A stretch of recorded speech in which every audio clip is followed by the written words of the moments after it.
That's all right. We'll shoehorn you in. That's the great thing about the way we can kind of manipulate our show. We can make sure that we get all our faves in there. Jeff Hammond joins us. Lots of stuff going on, Jeff, and I don't know exactly where to start, but one of our fast lap questions, and I'll hit the elephant in the room a little bit. Do you have any problem with NASCAR's inconsistency between Nelson Piquet Jr.'s tweeting and Travis Quaffel's situation, is what we're calling it, in the way NASCAR handled it?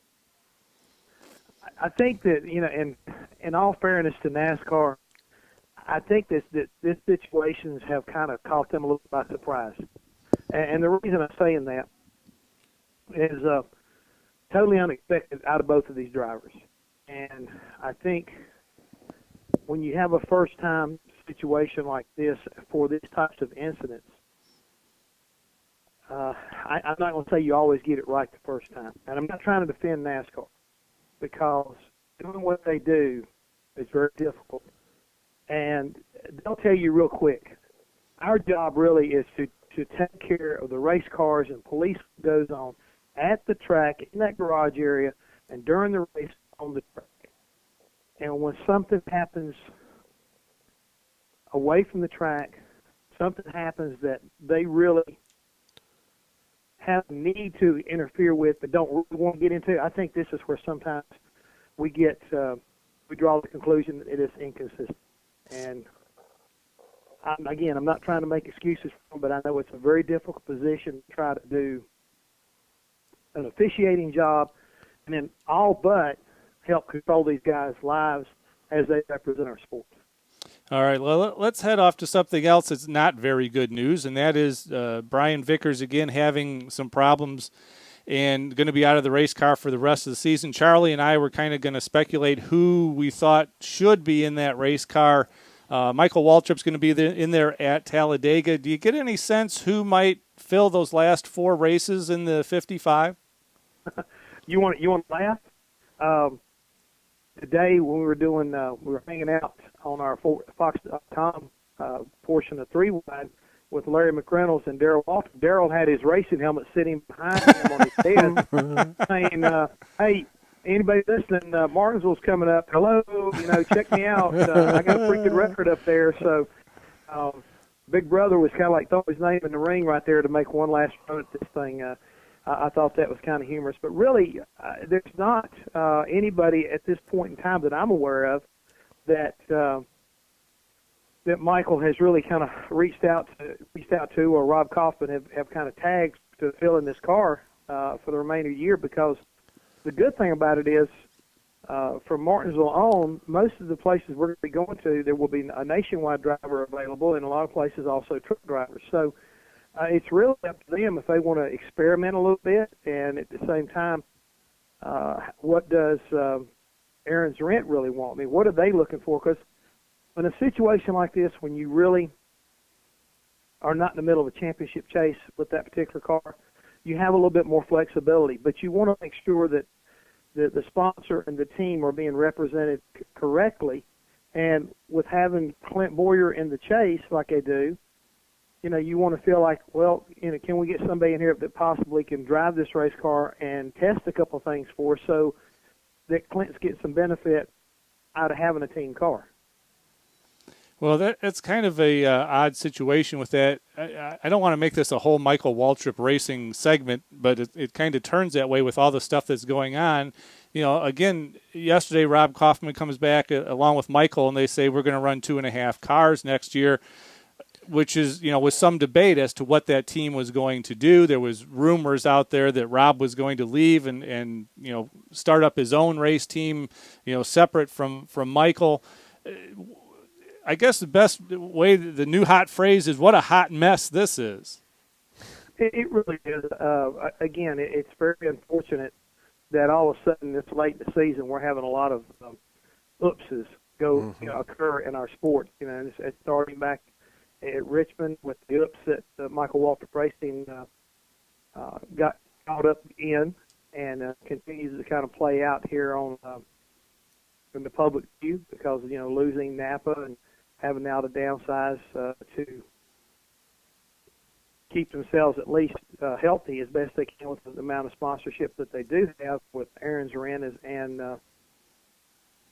5 Hour Energy. And then you have Brian Vickers has his situation. It just seems like when it rains it pours, and then you throw Travis Quapple in the mix. It just seems like we've got a lot of stuff going on. It may be just the pressure of the year and the pressure of this 2013 season. This has really been, in my opinion, guys. You go back and look at this entire season. It has been a very bizarre, and unpredictable, sometimes unexplainable 2013 season. And oh, by the way, do you think 13's got anything to do with it? I don't think Casey Mears does, but there's an awful lot of people that probably do. We're talking to Jeff Hammond. And Jeff, just to talk a little bit about where things are this season. Last week, Darrell Waltrip was a guest on the show, and we asked Darrell if after Kansas, if the race was down, the race for the chase was down to just two drivers, Jimmy Johnson and Matt Kenseth, and Darrell said he thought it was two drivers right from the beginning. It's been two all along. That those were the two best guys all along, and they were the only two that had a chance. Where do you come in on that argument? I very cautiously agree to disagree, because he's right in the way he's thinking, and sometimes his thinking is a little bit antiquated, in my opinion, because these guys have been good all year. There's no ifs and buts about it. But I don't see how you can brag about Matt and Jimmy Johnson, Matt Kenseth that is, and exclude Kyle Busch. I don't see how you can exclude the likes of Kevin Harvick. They're not out of this thing by any stretch of imagination, and I just like to remind my esteemed colleague that we had a guy come into this chase a few years ago who had not won a race and was, basically tailing Charlie on the field, and wound up coming out of the champion. That was Tony Stewart. Now, that may not ever happen in my lifetime again. But it can happen, and that's the other thing about racing that I love is that, if we could predict everything based off history and just, what went on the first part of the year, it would make our jobs very boring. And it also would probably put a lot of people out of business, because as soon as you get to a certain point, it's like, what's the matter? Why should I race? Because we know who the champions are going to be, and we're going to turn a lot of fans against that type of, prognosticating or predicting, I should say. And I just don't feel like that he's 100% right. With Talladega looming so largely in front of us this weekend, and we had this conversation today, and I'm talking about him and myself and Aaron Mack, that Talladega could turn this whole thing upside down. Right. And he could turn it upside down where it is strictly a Matt and Jimmy race, or it could wind up hurting those two guys, and we're liable to see a Jeff Gordon or a Kevin Harvick emerge out of there, and you just don't know. And Martinsville is definitely not a slam dunk either. One cut tire, pit road speeding penalty, and it can turn a lot of things upside down. And I'll just look back at the Nationwide Series. I mean, there was a kid out there, Regan Smith, cruising along, building a big point lead, running the two road course races, and the next thing you know, I think he's number 4 right now in the Nationwide Series. This type of point system, when you're doing well, rewards you well. But when you make a mistake, it penalizes you very heavily. And I think that I think he's a little bit premature. Do not argue the fact the two best guys are definitely having at it right now, and that's the way we like to see it. But I'm not going to exclude some other people that have had really solid years in Kevin Harvick or Kyle Busch. And the guy who was last in on the party, Jeff Gordon's not out of this thing either. The other thing, Jeff, that is going on yesterday, and I think today as well, testing at Charlotte, trying to get a 2014 race car that Charlie and I just talked about this while we were waiting for you to call. Maybe a race car that's more racier. We had a car in the COT that they built a safe car. The Gen 6 car is a fast car. I mean, it's a beautiful looking car. It's fast, but it doesn't seem to be maybe as entertaining as what NASCAR would like. Is that testing that's going on at Charlotte maybe a precursor to trying to find a car that's more entertaining? I think that's what the intent is, but I'm gonna also be a realist, and that is, at the same time that NASCAR is trying to figure out what the magic formula is to make these cars put on a show like never before, we've also got a group of drivers and owners and crew chiefs that are saying, look, we've got a lot of money invested in this car. We've got a lot of testing in developing this car and perfecting this car. So if you're going to make us spend more money and have no end result that's going to be effective, then leave it alone. So I think we're cautiously optimistic, once again, that they're going to go in there and one-day testing, come out of there with the automatic solution. To me, it's almost like somebody talking about the debt. You know, we're going to have one meeting, and all of a sudden we're going to be back square. That's not going to work. It's going to take some hard work, and we're going to have to make some sacrifices. And it may, and again, we had our conversation today with the three of us. We all are in favor of slowing these cars down and using the model of, think about the racing in the truck series. Slower may sound bad, but may produce unbelievably good racing, and that's what these fans are wanting to see. They want to see donuts down the side of the car. They want guys willing to drive in there and slide up and hit somebody and not be afraid of knocking them out in left field, which at over 200 miles an hour, everybody realizes you're on the edge as it is now.